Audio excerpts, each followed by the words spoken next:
Educomunicação, uma metodologia pedagógica que propõe o uso de recursos tecnológicos modernos e técnicas de comunicação no aprendizado. Hoje no Clique Ligue vamos descobrir como esta poderosa ferramenta, aliada às novas tecnologias de comunicação, pode contribuir positivamente com o sistema educativo brasileiro, com o trabalho dos educadores e com a formação de pessoas com senso crítico. Quem responde essa e outras questões para a gente são os nossos convidados: Ismar de Oliveira Soares, educomunicador e jornalista; Carlos Lima, professor e educomunicador do programa Nas Ondas do Rádio; e via web, quem também participa desse papo é Lilian Romão, diretora executiva da Viração Educomunicação; Natália Rodrigues, integrante da agência Jovem de Notícias; e Roseli Fígaro, professora da licenciatura de Educomunicação na Universidade de São Paulo e chefe do Departamento de Comunicação e Artes. Bom, eu queria agradecer a presença de todos aqui. Queria começar com o professor. Educomunicação é uma utopia? Uma grande utopia. Aí nós temos que ver qual é o sentido de utopia que vamos preferir, né? Porque nós temos basicamente dois sentidos. A gente pode dizer assim, isso é uma utopia, isso não tem muito valor, isso não tem nenhuma base real para prosseguir. Isso é uma utopia, nós vamos conseguir. São dois discursos. Se nós voltarmos um pouco para a Idade Média, quando o termo se concretizou, se pensava no sonho, na perspectiva de avanço, de conquistas de algo que não era normal naquele momento. Futuramente, esse termo perdeu um pouco a sua perspectiva. A educomunicação resgata a perspectiva da construção de algo que é possível, mas que não está no nosso cotidiano, que precisamos construir. E se construirmos, vamos alcançar grandes objetivos e fazer avançar a sociedade. E estamos construindo, né, Carlos? Você é coordenador do programa Nas Ondas do Rádio, que faz exatamente isso. É isso mesmo. Eu acho que a educomunicação já é uma realidade. Ele já está viva e presente no corpo de formadores da Secretaria Municipal de Educação e de vários educadores aí Brasil afora, né? A educomunicação está dando um sentido novo à pedagogia, está trazendo o que a gente sempre quer para a escola, uma escola integrada, articulada, uma pedagogia que trabalha com a interdisciplinaridade, com a transdisciplinaridade. E eu acho que o papel do professor que faz a educomunicação, o professor educomunicador, ele é vital numa escola como hoje, né? Uma escola que está aí com um grupo de alunos que hoje usa tecnologia, que pensa diferente do que era no passado, e que esse profissional, que é o professor, ele entendendo como é que essa criança, esse adolescente, ele está hoje, ele certamente vai usar as ferramentas da educomunicação para entender, compreender melhor e fazer o seu processo educativo fluir de uma maneira bacana e legal.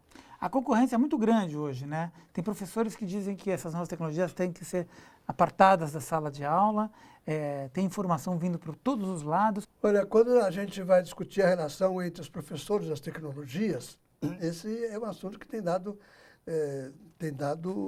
conteúdo para muitos congressos, para muitos debates. Em geral, se acusa os professores de resistência, e muitos deles efetivamente não querem avançar muito porque temem encontrar diante de ferramenta que eles não dominam, sabendo que os próprios alunos dominam mais. E, por outro lado, também até governos se colocando frente a essa questão.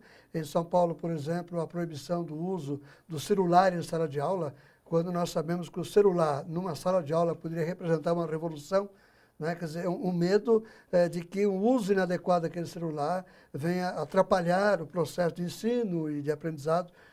Então, frente a essa questão das tecnologias, os docentes, os professores, eles estão confusos, eles estão temerosos. Por outro lado, o que nós vamos observar é que a educomunicação faz, justamente, da presença dessas tecnologias, a sua base para avançar. E esse avanço tem sido feito na perspectiva comunicativa, né, pela comunidade educativa, não apenas pelo professor. Pela comunidade, que significa o professor, o aluno, os membros que estão ali ao seu redor, e é essa comunidade que se encarrega de desenvolver o projeto, e não um professor isolado.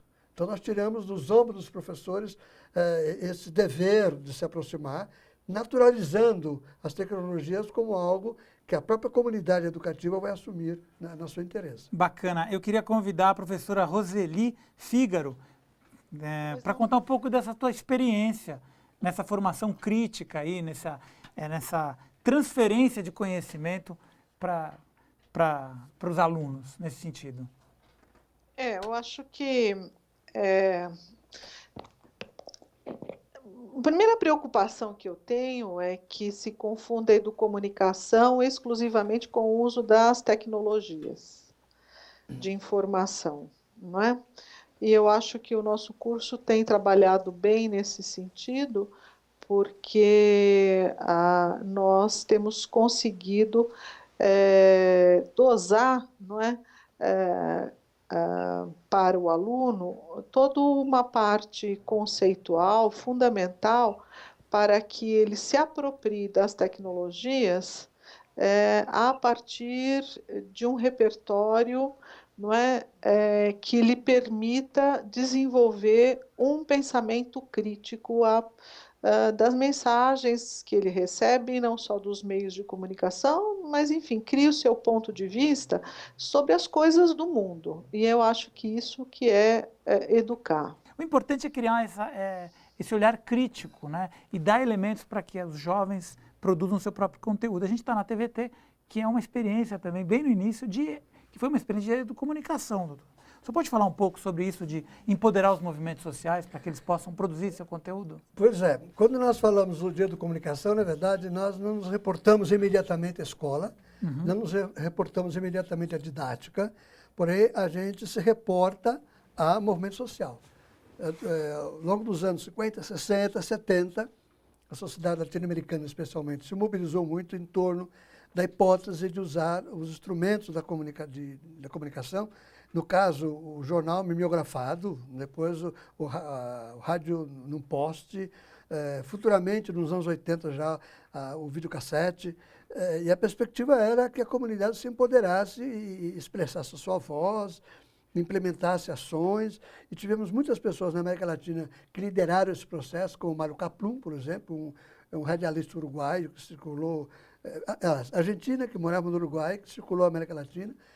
E também toda a perspectiva de todo o movimento social latino-americano que ia olhar para Paulo Freire e escutar o seu discurso sobre a dialogicidade do processo educativo, se envolveram em práticas de diálogo, de gestão compartilhada dos processos e dos recursos da comunicação. E aí é a sociedade civil que vai inventar essa perspectiva de fazer algo diferenciado. A grande novidade foi a sistematização dessas informações e o diálogo com o sistema educacional.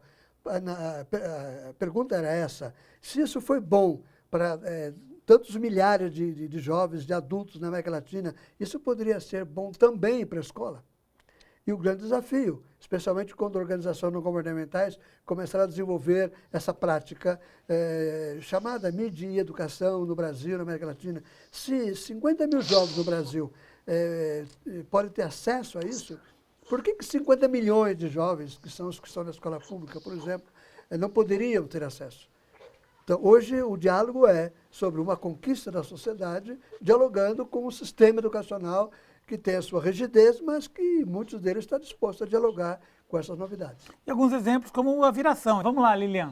Queria que você falasse da tua experiência aí com a educomunicação, especialmente aí na produção da revista Viração e tantos projetos que vocês estão tocando com jovens nesse sentido. A Viração é um espaço, a gente costuma dizer que a gente não precisa dar voz para o jovem, a gente só precisa dar um lugar onde o jovem consiga colocar a sua voz, né? E é nessa realidade que surge a revista Viração como uma proposta de uma revista que é feita integralmente por jovens de todo o país, atualmente de 22 diferentes estados, desde do Amazonas, Belém, Rio Grande do Sul, enfim, de vários diferentes lugares que mostram um pouco a diversidade do que o jovem tem para falar, mas participam de um processo em que são eles que definem integralmente o que vai para as páginas da revista, desde a matéria de capa, como as editorias. Hoje a Viração é uma organização social e desenvolve também outros projetos. Se a gente conseguisse virar a câmera aqui no espaço onde a gente está, a gente ia ver um grupo de jovens gravando um programa que se chama Programa Quarto Mundo e que passa na TV USP, né? Então eles usam esse espaço como um espaço público de produção de comunicação, né? Não apenas para a revista, mas como a Natália, que está aqui do meu lado, a Natália é integrante da Agência Jovem de Notícias. Queria saber da Natália, quantos anos você tem? Como é que tem sido a tua experiência aí, Natália? Então, eu tenho 15 anos e eu faço parte da Viração desde abril desse ano. E eu acho que a Viração, eu posso dizer que foi uma das melhores coisas que já aconteceu até agora, porque aqui, além de, como a Lilian falou, ser o espaço do jovem mesmo, a gente poder expor nossas ideias, e não só expor, fazer tudo o que a gente faz aqui, ou também o senso crítico, que desenvolve muito aqui, e mais o trabalho em comunidade, podemos dizer assim, porque não daria só para uma pessoa fazer uma coisa só. Então a gente se junta, todo mundo faz e fica lindo, ótimo o trabalho em equipe. E é uma das coisas que eu mais gosto de fazer na minha semana, vir para cá. Bacana. Para participar aí da Viração, o que é preciso fazer? Bom, quando eu conheci a Viração por intermédio da minha mãe, porque ela faz faculdade junto com a Elis, né? E a Elis é uma das educomunicadoras daqui, ela dá a formação pra gente, ela e o Rafa, às vezes a Vânia também. E aí a minha mãe chegou em casa com a revista e falou: nossa, Natália, eu acho que você gostaria de fazer isso. Aí eu comecei a ler a revista e falei: como assim existe um espaço, né, que a gente pode colocar todas as nossas ideias e a gente produz de jovem para jovem? E aí eu fiquei muito interessada e aí eu vim pra cá. Mas eu acho que para participar mesmo, você só precisa escrever mesmo, né? Só o nome, essas coisas de onde você vem, você faz. Legal, então. Bom, a gente vai fazer um pequeno intervalo e a gente volta já já.